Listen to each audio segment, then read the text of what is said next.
My three eyes locked onto the humans the moment they stepped through the outer arch, and every muscle in my thorax went cold. I had watched hundreds of delegations enter the conquered council chambers. I had seen warlords from the outer rim stride in with blades longer than my body. I had seen the Krell generals carry weapons that could melt a starship hull.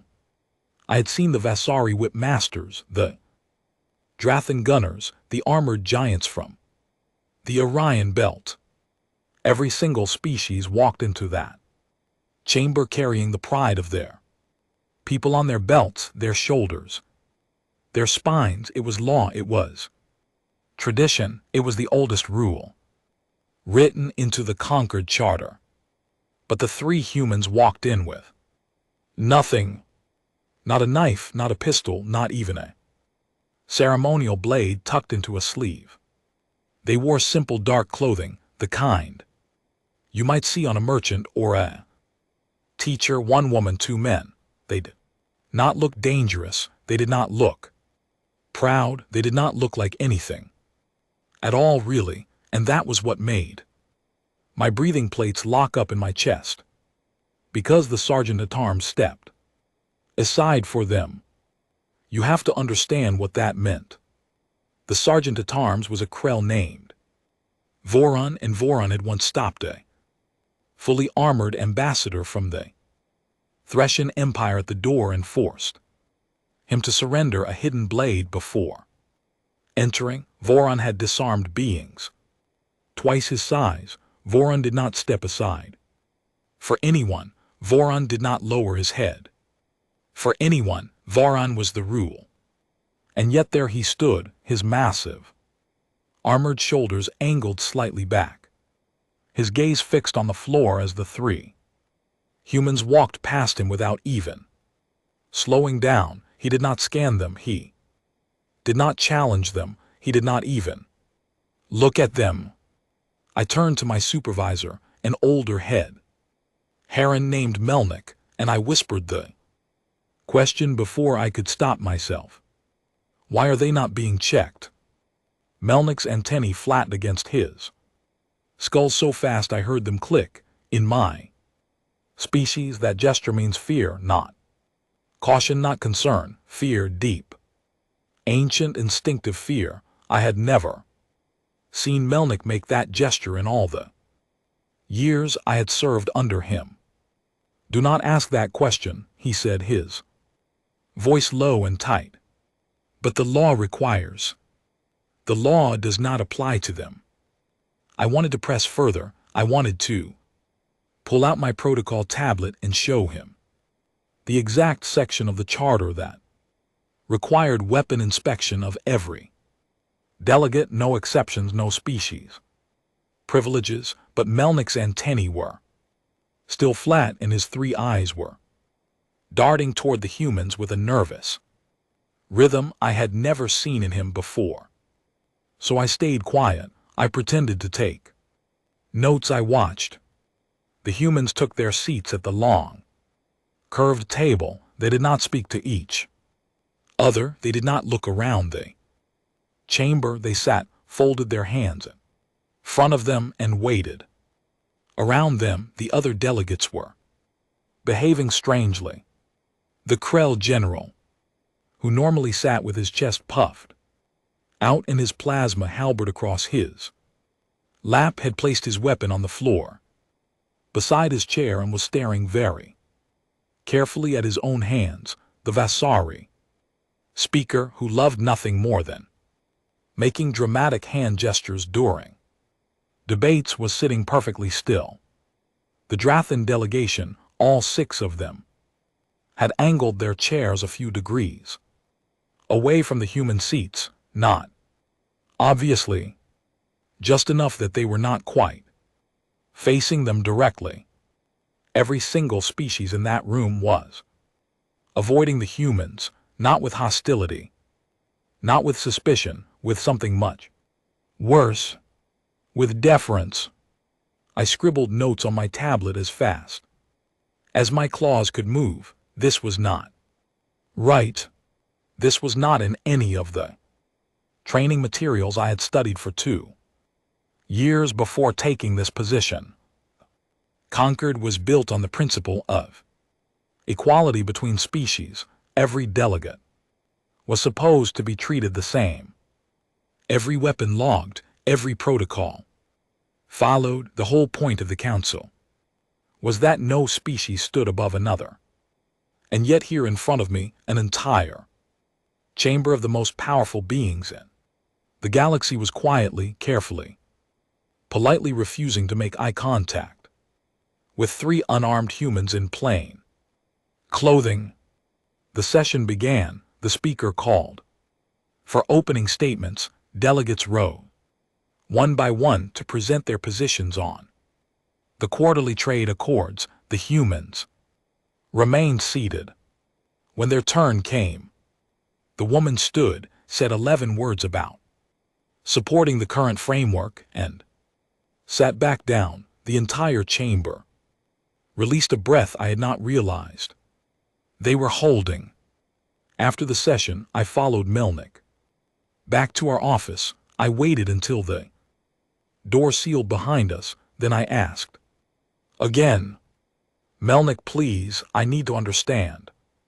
He sat down heavily behind his desk. His antennae were no longer flat, but they were drooping, which in my species means exhaustion. He looked at me for a long moment, and then he said something that chilled me to the core of my shell. "Young one, listen to me very carefully. In this job, you will see many strange things. You will see alliances form and break. You will see wars begin over a single misspoken word. You will see species rise and species fall. But there is one thing you must never, ever do." "What?" I asked. "Never ask a human why they carry no weapons, and never, ever try to find out what happened before they joined the council." I stared at them. "Why?" "Because if you ask, they might answer. And once you know, you cannot unknow it, and the knowing is the thing that breaks you." He turned to a screen then and began working, and I understood the conversation was over. But I could not let it go. I walked back to my quarters that night, and I could not eat. I could not rest. I kept seeing the image of Voron stepping aside, his eyes on the floor. I kept hearing the silence in the chamber when the human woman stood up. I kept feeling that strange pressure in the air, like the moment before a storm, like the moment before something very old and very patient decides to move. I am a protocol officer. I document things. That is my function. That is my purpose. I had taken an oath when I joined the Concord service, and that oath was to the truth, to the record, to the honest keeping of history. And something was missing from the record. I sat down at my personal terminal, and I began to search. I pulled up the founding documents of the council. I pulled up the admission treaties of every member species. I read through them in the order they had joined, one by one, checking the protocols, the ceremonies, the weapon declarations. Every species had a weapon declaration on file. Every species except one. Humanity's admission file was 140 standard years old. It was supposed to contain their cultural profile, their technological assessment, their weapon traditions, their military doctrine, and the standard diplomatic agreement signed during their entry into the council. When I opened the file, almost every page was blacked out, not redacted in the normal way, with small sections hidden for security reasons. The entire file was redacted. Whole pages of solid black, appendices removed, annexes sealed, where there should have been hundreds of pages of information. There were only 3 visible lines at the very top of the document. Those 3 lines read, "Admission. Granted by unanimous vote. Terms. Accepted without discussion. No further. Records to be made public by order of the full council." I sat back from the screen. My heart was beating too fast. A unanimous vote, every species in the council voting together to seal humanity's file. That had happened exactly twice in the history of the Concord, once for an event called the Dark Compact, which was so terrible that even its name was only a placeholder, because the real name had been erased, and once apparently for the admission of the humans. What had they done? What had they done that was so significant, so serious, so impossible to speak about that every species in the galaxy had agreed to bury it forever? I thought about Melnick's warning. I thought about Voron stepping aside.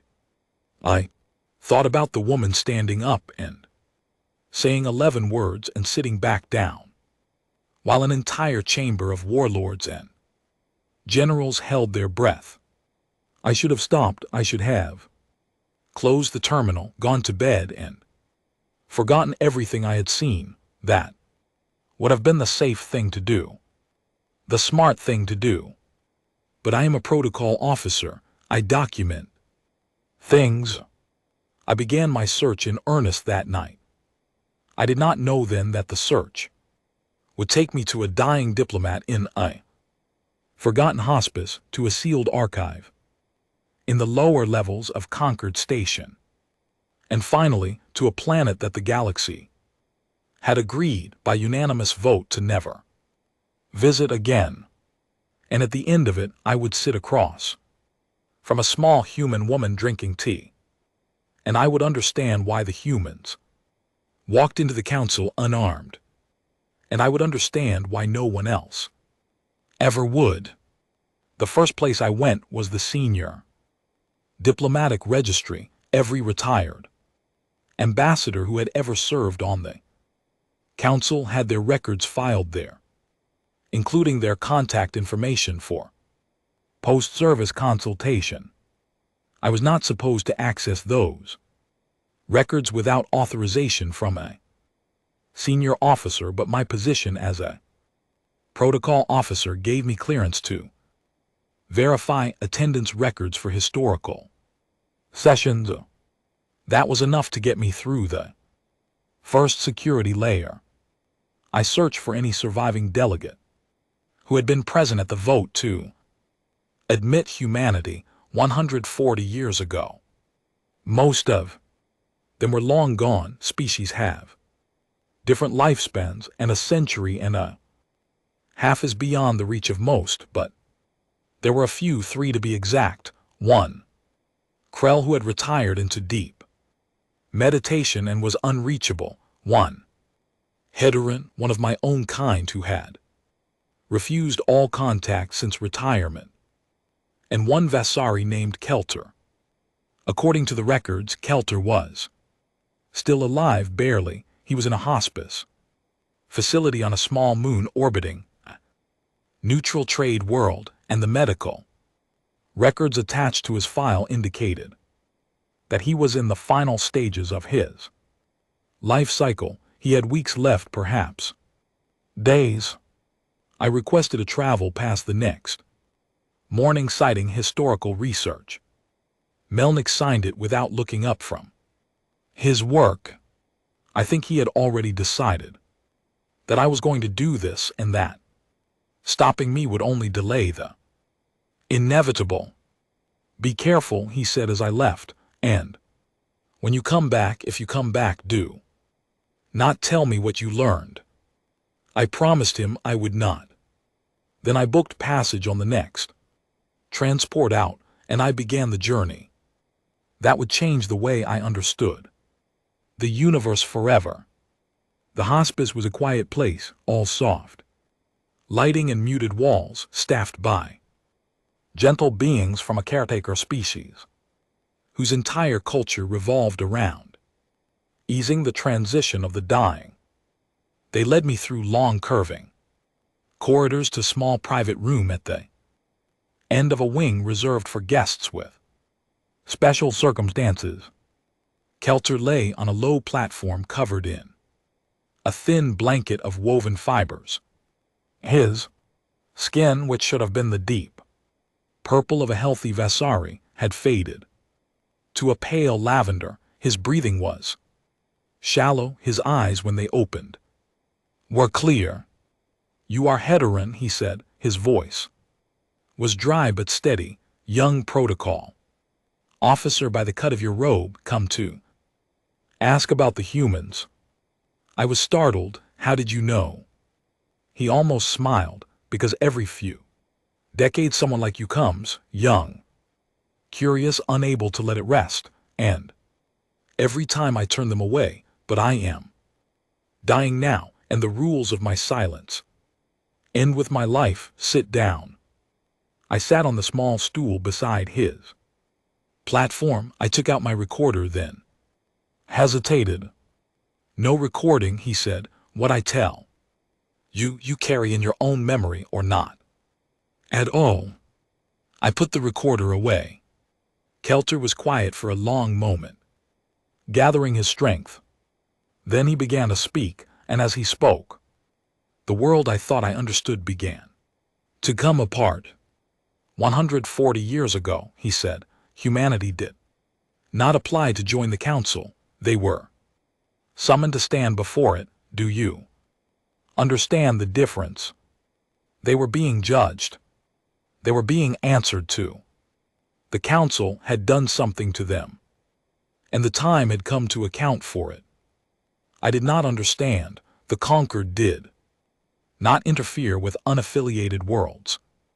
That was one of its oldest principles. The non-interference doctrine. No species could be contacted, controlled, or interfered with until they had developed the technology to leave their own star system and approach the council on their own terms. Kelter saw my confusion. He continued. There was a species long before you were hatched called the Veshran. They were older than most member species. They considered themselves the gentle guardians of the galaxy, the wise elders who knew what was best for the younger races. Do you know what the Veshran did when they discovered Earth? No. They found it early. Humanity had only just developed atomic fission. They were still confined to their home planet. They had not even walked on their own moon yet. The Veshran decided in their wisdom that this young species was too dangerous to be allowed to develop freely, so they did what they believed was the civilized thing. They did not attack. They did not invade. They placed a quarantine field around the solar system. My thorax tightened. A blockade, silent, invisible. Humanity never knew it was there, but it stopped any outside contact, any outside resources, any outside help. And then the Veshran sat back and watched. For 60 years they watched. They reported to the council that humanity was contained, managed a problem, they said, that had been peacefully solved. And the council allowed this. The council approved it unanimously. Every species voted yes, including mine, including yours. I felt sick. The non-interference doctrine was the foundation of the conquered. It was supposed to be sacred. And yet every member species had voted to break it, to cage a young species and watch them struggle in isolation. What happened to humanity during those 60 years? Kelter closed his eyes. What happens to any intelligent species that suddenly finds its growth cut off, that cannot expand, cannot reach the resources it needs, cannot progress the way its population is growing to demand? They did what any trapped species would do. They turned on each other, they fought over the resources of a single world that was never meant to hold so many for so long. They suffered for 60 years. They suffered in ways we did not have the courage to watch directly. We only read the reports. And then in the 61st year, the blockade broke. The veteran lifted it. No, Kelter opened his eyes. Humanity broke it from the inside. They should not have been able to. Their technology was supposed to be a century behind what was needed to even detect the blockade, let alone pierce it. But they had spent 60 years studying the gaps in it, 60 years of their best minds trying to understand why the stars seemed wrong, why certain signals never came, why the universe felt closed, and one day a ship came through, just one, a small human vessel crewed by our standards, carrying 3 representatives. And they came to the council. They came to the veteran first. Kelter's breathing grew more labored. He took a moment to steady himself. No one knows exactly what the humans said to the veteran homeworld. There are no recordings. The veteran did not share the details, but within 3 months of that first contact, every veteran on every world had quietly stopped functioning. They did not fight, they did not flee. They simply withdrew. They stopped eating, they stopped working. They stopped speaking. One by one, world by world, the veteran civilization ended itself. The humans did that to them. No, the humans did nothing to them. That is what makes it terrible. I stared at him. I do not understand. Go to the veteran homeworld, young one. It is sealed, but your clearance as a protocol officer may be enough to access it. If you are careful, go there, see what the humans left behind, and then you will understand. Why are you telling me this? Why now? Kelter looked at me with those clear old eyes. Because in all the decades I have watched the humans walk into the council unarmed, I have never once seen them carry themselves like conquerors. They do not boast, they do not threaten, they do not even seem proud. They know something about themselves that we are all too frightened to know about them. And someone eventually has to be brave enough to understand what they know. Perhaps that someone is you. He closed his eyes. I thought he had fallen asleep, but then he spoke one more time, very softly. There is a phrase the humans use among themselves when they think no one is listening. I heard it once many years ago from a human diplomat who did not know I spoke their tongue. He said, the day we decide we need weapons is the day the galaxy should start saying goodbye. Remember that. Remember it when you walk the empty cities of the veteran. I left the hospice that evening with those words circling my mind like a warning I could not yet understand. Kelter passed into the final stage of his life cycle 3 days later. I was already halfway to the veteran system by then, my protocol clearance active, my questions burning, my fear growing with every jump through the dark. The veteran homeworld had been designated memorial class, restricted for 139 years. Only a handful of beings had visited it in all that time, and most of them had been maintenance drones sent to keep the automated systems functioning. No living ambassador had walked its surface since the humans first arrived there until me. I piloted my small survey craft down through a silent atmosphere. The scanners showed perfect environmental conditions, temperature optimal, oxygen Mixture stable, no contaminants, no. Radiation, no signs of conflict, no. Signs of damage. I landed in the central plaza of the planetary capital, stepped out of my craft and began to walk. My instruments told me I was safe. My instincts told me I had entered a tomb.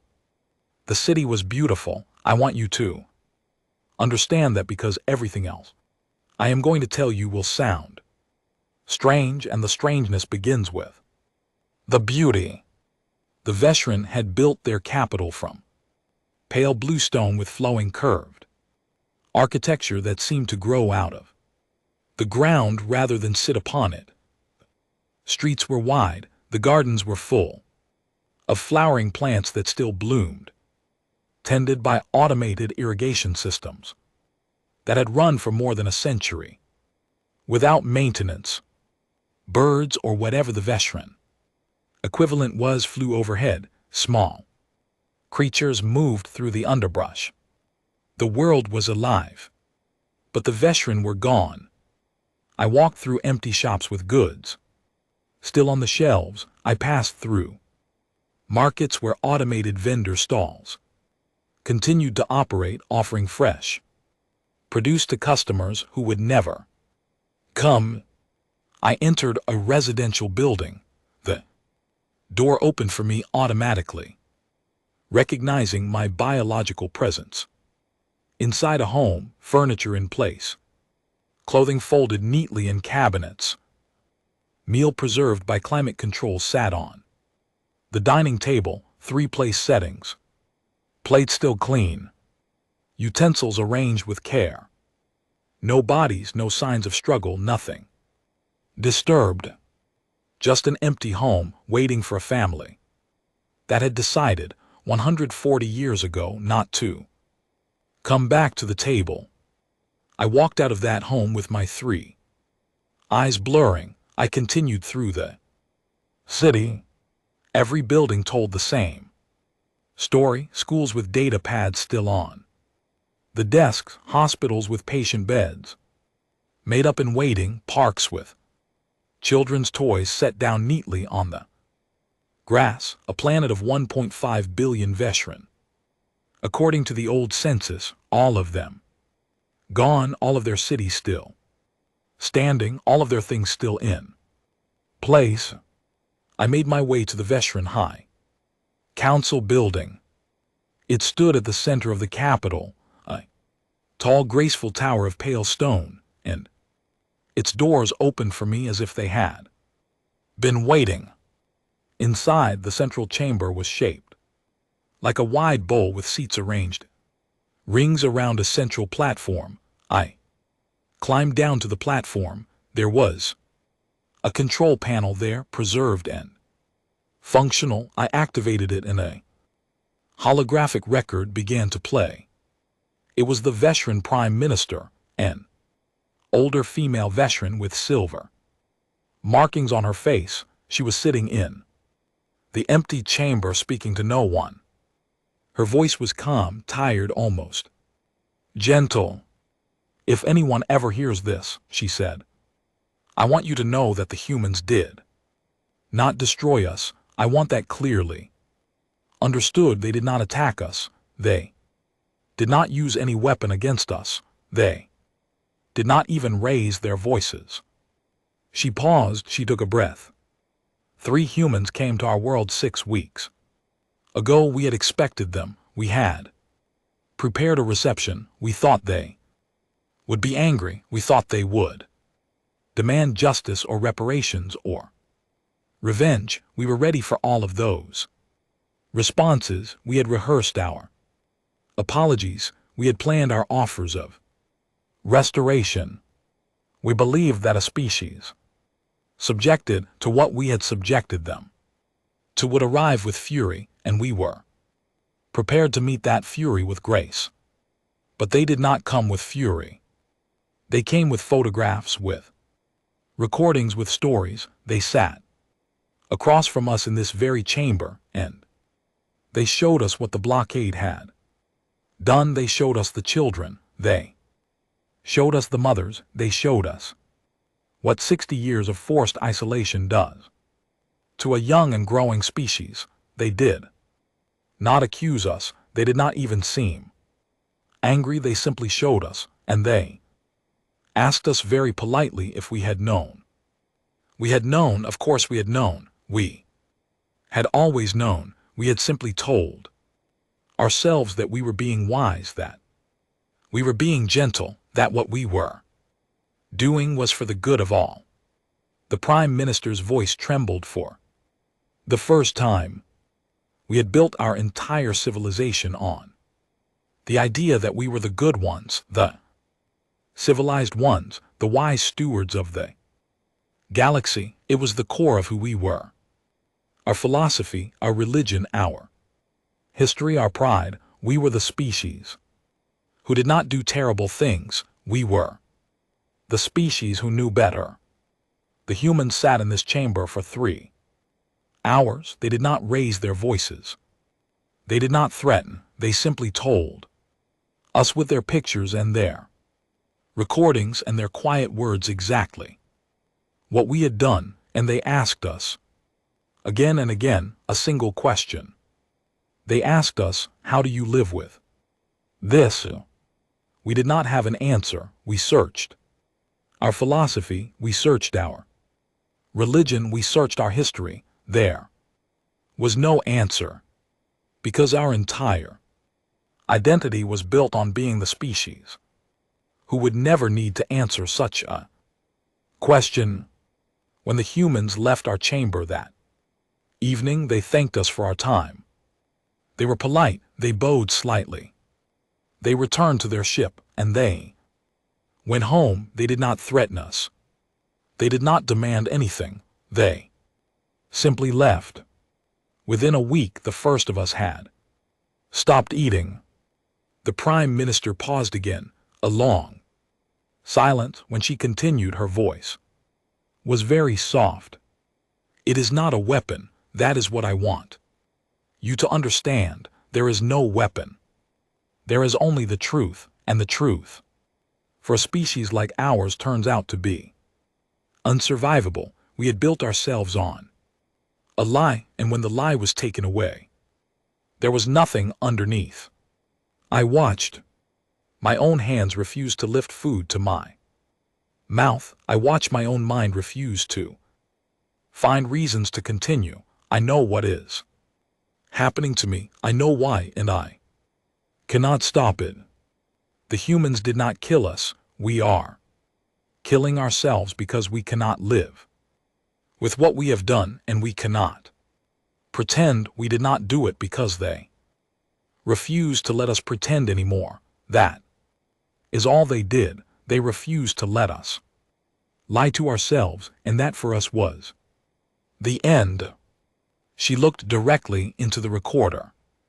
To whoever finds this, whoever you are, whatever species you belong to, understand this about the humans. They did not come to us with power. They came to us with a mirror, and they held it up, and they waited, and they let us see. Do not cage them again. Do not isolate them. Do not hurt them. Not because they will hurt you back, but because they will show you yourself exactly as you are, and some of you will not survive the seeing. The recording ended. I stood in that empty chamber, on that empty platform, in that empty city, on that empty world. The only sounds were the soft hum of the automated systems and the distant calls of birds in the abandoned gardens. I understood then why the file had been sealed. I understood why every species in the council had voted unanimously to hide what had happened. It was not shame, though there was shame in it. It was not fear, though there was fear in it. It was something deeper. It was the knowledge that a new kind of species had entered the galaxy. Species that did not conquer with fleets. A species that did not dominate with technology. A species that studied and remembered and waited, and when the Time came, simply held up the truth and let it do the work. I thought about my own species, about the vote we had cast 140 years ago to approve the Vestran blockade. I thought about what would happen if 3 humans came to our home world one day and sat across from our leaders and showed us quietly the photographs of what that vote had helped to cause. I wondered if we would survive it. I made my way back to my ship with my legs shaking. I lifted off from the Vestran home world and set my course back to Concord Station. I did not speak. For the entire journey, I did not eat. I barely slept. I kept replaying the Prime Minister's words in my head over and over. They came to us with a mirror. By the time I reached Concord Station, I had made a decision. I was going to file no report. I was going to leave my research unfinished. I was going to do what Melnick had warned me to do from the beginning and simply bury what I had learned. But someone else had other plans. The moment I docked, a message appeared on my personal terminal, a meeting. Request private secure, scheduled for that same evening. The sender was one of the human delegates, the woman, the one who had stood up in the chamber and said 11 words and sat back down. She wanted to speak with me. I either messaged 3 times. My hands were trembling. I thought about refusing. I thought about requesting reassignment to a remote posting. I thought about leaving the service entirely. I thought about running. But I remembered what Kelter had said. Someone eventually has to be brave enough to understand what they know. I accepted the meeting. The meeting room she had chosen was not a formal chamber. It was a small, quiet room on one of the middle levels of the station, furnished simply with 2 chairs, a low table, and a viewport that looked out at the slow-turning stars. When I arrived, she was already there. She had prepared a pot of something steaming on the table, 2 small cups. She smiled when she saw me, and the smile was kind. Please, she said, sit. I hope you like tea. It is a custom from my world.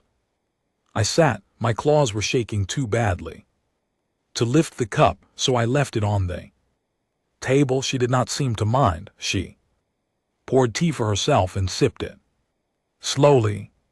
I understand you have been asking questions, she said. Yes, my voice was small. And you visited the Vestran homeworld? Yes. She nodded. She did not seem angry. She did not seem threatening. She looked, if anything, a little sad. How long have you been a protocol officer? She asked. 3 years. And how old are you and your species? Terms. Young, not yet middle-aged. She nodded again. You are curious. That is a good quality. Most beings are not curious. Most beings accept what they are told and never ask what lies underneath. The galaxy has a lot of incurious beings, and that is how terrible things happen without anyone noticing until it is far too late. She set down her cup. I know what you saw on the Vestran homeworld. I know what Kelter told you. I know what you have been reading in the sealed files. I want you to understand that no one is angry with you. No one is going to punish you for what you have learned. In fact, I requested this meeting because I think you deserve to hear the rest of it from one of us. The rest of it. The part that is not in the sealed files, the part that Kelter did not know, the part that only humans know, about what happened 140 years ago. I did not know what to say. She smiled. Again. You are wondering why we tell no one. Why we let the galaxy believe what it wants to believe. Why we sit quietly in the council chamber and say very little, and carry no weapons. There is a reason. For all of it, would you like to hear? I nodded. I could not trust myself to speak. She sat back in her chair and looked out at the stars. When we broke the Veshran blockade, there were many of us who wanted revenge. You have to understand that we are not angels. We are not some ancient, enlightened species. We are a young people, and we had suffered for 60 years because of what the Veshran had done to us. Many of our leaders, when we first made contact, wanted to strike back. They wanted our ships to burn the Veshran worlds. They wanted justice in the form of fire. But we had spent 60 years in the dark. 60 years without contact, without trade, without outside help, and in those 60 years something strange had happened to us. We had studied, we had thought. We had looked at each other and at ourselves, and we had asked what we wanted to become when the darkness finally ended, because we knew somehow that the darkness would end one day, and we did not want to emerge from it as the same species that had entered it. So when the blockade broke and our first ship reached the Veshran, we did not go with fleets. We did not go with weapons. We went with 3 people: diplomat, a historian, and a grandmother who had lost 4 of her children during the worst of the resource wars. We chose her because she had every reason to hate the Veshran, and yet when we asked her what she wanted to say to them, she said, "Only, I want them to understand." That was what we brought, 3 people. Photographs, recording stories, and a single question: how do you live with this? What happened next, you know, the Veshran could not answer. Their civilization unmade itself, not because we wanted it to. We did not want that. We were horrified when it happened. We are still horrified. To this day we tend the Veshran worlds as memorials. We maintain their gardens. We keep their automated systems running. We do not let their civilization be forgotten, because whatever they did to us, what happened to them afterward, was not what we were asking for. We were only asking them to see. She turned back to me. Her eyes were very clear. But the galaxy saw what happened, and the galaxy drew a conclusion. The galaxy decided that we were a terrible, new kind of danger, a species that could undo civilizations without firing a single shot. The council convened an emergency session. They voted, all of them, unanimously, to admit us to the conquered immediately, and to seal the records of what had happened forever. They did this because they were afraid. They were afraid that if other young species learned what we had done, they might try to do it too. And most young species do not have the discipline to use such a method responsibly. So we agreed to the seal. We agreed to carry no weapons into the council chamber as a permanent, visible sign that we had no hostile intent. We agreed to speak rarely, to vote simply, to remain quiet members of the galactic community, and in return the galaxy agreed never to test us. That is the arrangement. That is what you have been reading in the sealed files. That is what Kelter was trying to tell you. I finally found my voice.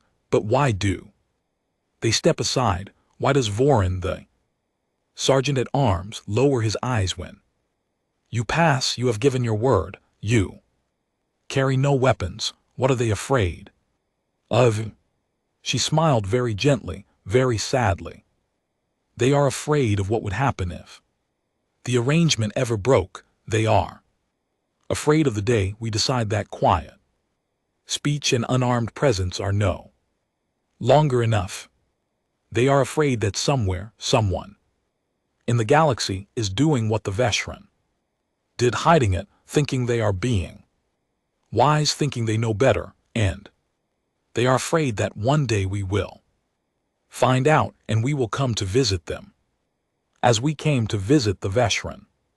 And every species on the council, without exception, has things in their history they would not want held up to a mirror.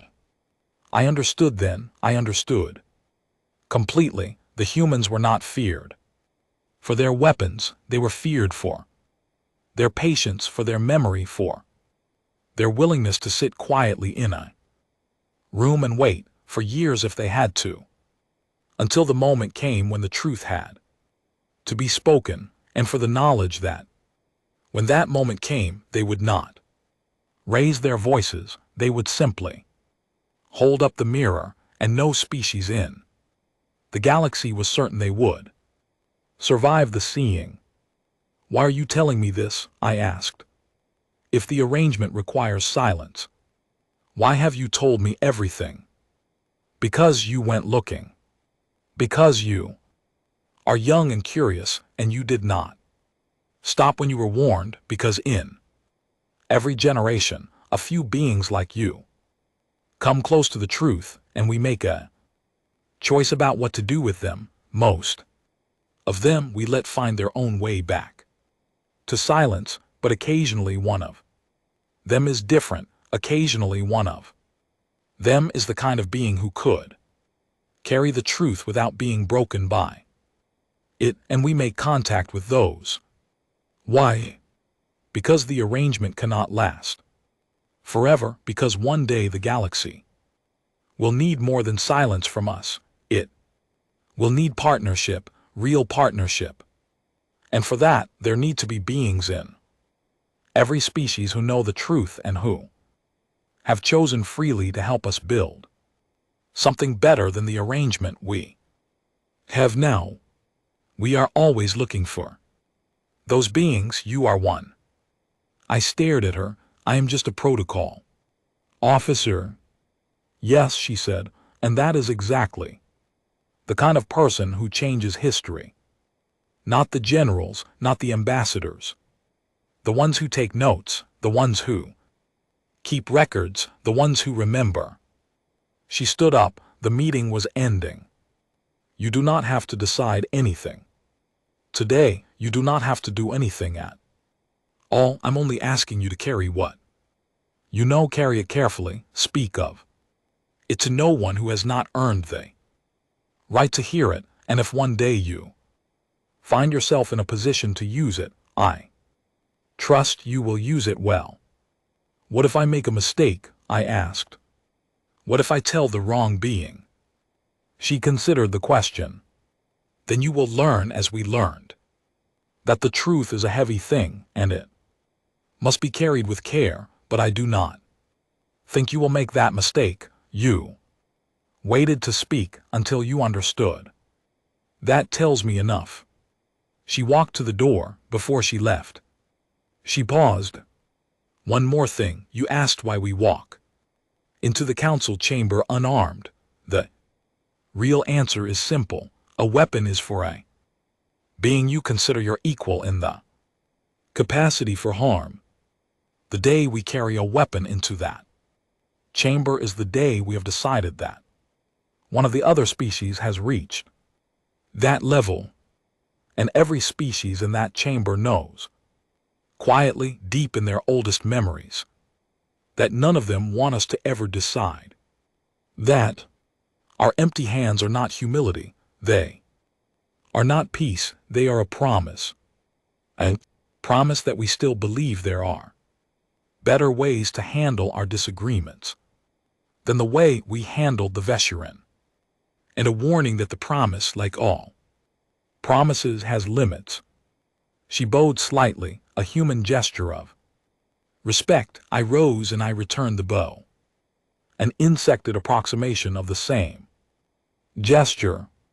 She left. I sat alone in the small, quiet room for a long time afterward, watching The stars turned slowly through the viewport, feeling the weight of everything I now carried. The next day I returned to my duties. I filed my sealed research as an empty report. I told Melnick that I had found nothing of interest. He looked at me for a long moment, and I think he understood. He nodded once and turned back to his work. The next council session was called 3 days later. I was assigned to document it as I had been assigned to document every session since I took this post. I arrived early. I set up my recording equipment. I watched the delegates file in. The humans arrived last, as they always did. 3 of them the same woman. The 2 men I did not know. They walked in, carrying nothing. Voron stepped aside. The chamber fell into that old familiar quiet. But this time I watched with different eyes. I saw the Krell general keep his gaze fixed on the floor, and I remembered that the Krell had voted yes on the blockade 140 years ago. I saw the Visari speaker's hands tremble slightly, and I remembered that the Visari had voted yes as well. I saw the Drathan delegation angle their chairs away, and I remembered that the Drathan had supplied technical assistance to the Veshirin during the blockade years. I saw my own Heteran ambassador, and I remembered that my own species had voted yes along with everyone else.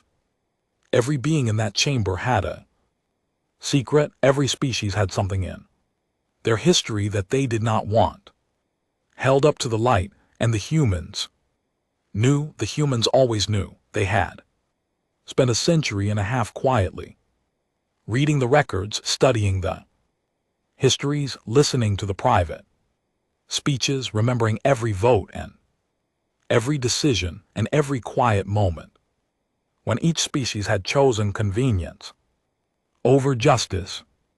They were not threatening us with what they might do. They were simply sitting in the room, reminding us that they were watching, remembering, and willing, if they ever decided it was necessary, to hold up the mirror. The session proceeded. The humans voted.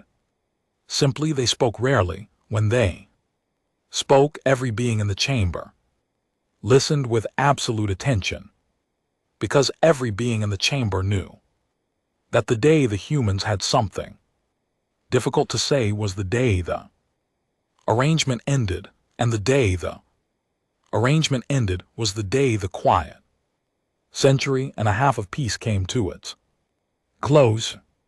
At the end of the session, the human woman caught my 3 eyes across the chamber. She inclined her head just slightly. I returned the gesture. No one else in the room saw us. No one else noticed. But in that small, silent exchange, I became something I had not been before. I became a being who knew. A being who had seen the empty cities and heard the dying diplomat and sat across from the quiet human woman and understood. I was a keeper of the truth now, one of a small number across the galaxy, every species who had been chosen to carry what we knew until the day it was needed. I did not know then what that day would look like or when it would come. I do not know now. It may come in my lifetime. It may come long after I am gone, but when it comes, there will be beings ready, beings who understand that the humans are not our enemies. They are not our rulers. They are something stranger and rarer and more difficult than either. They are our witnesses. They are the memory the galaxy could not keep for itself. They are the mirror we agreed in our shame to let them hold. And so, when you ask why the humans walk into the council chamber unarmed, and why no one dares to question it, you now know the answer.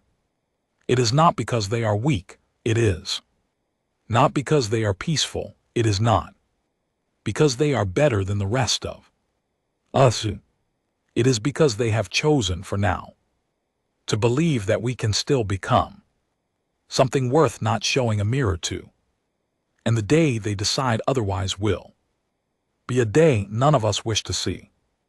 In the Concord, we say that a delegate bears the honor of their people in the weapons they carry.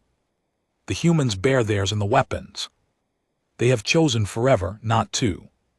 And the weight of that choice carried quietly by three small beings in plain dark clothing walking into a chamber full of warlords and generals is heavier than any blade, any gun, any fleet of ships the galaxy has ever known. I know this now, I carry it, and one day perhaps I will hold up the mirror myself to my own people, to my own leaders, to my own history, because that is what the humans taught us without ever saying it aloud.